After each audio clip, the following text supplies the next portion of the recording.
Hi అండి. Mutton preparation. ముందుగా మటన్ని క్లీన్గా శుభ్రం చేసుకొని పక్కకు పెట్టుకోవాలి. కుక్కర్ తీసుకొని తగినంత ఆయిల్, పచ్చిమిరపకాయలు, ఉల్లిగడ్డ, కొత్తిమీర వేసుకొని దోరగా వేయించుకోవాలి.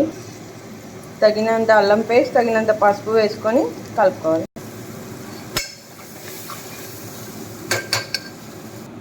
ఇప్పుడు మటన్ వేసుకోవాలండి.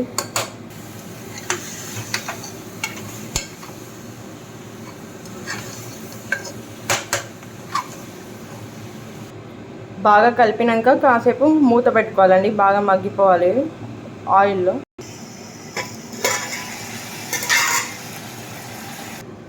ఇప్పుడు తగినంత కారం, తగినంత సాల్ట్ వేసుకొని కలుపుకోవాలి. ఇప్పుడు ఒక హాఫ్ గ్లాస్ వాటర్ వేసుకోవాలండి.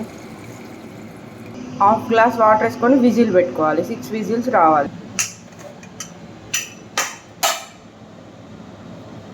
వేడి వేడి మటన్ కర్రీ రెడీ.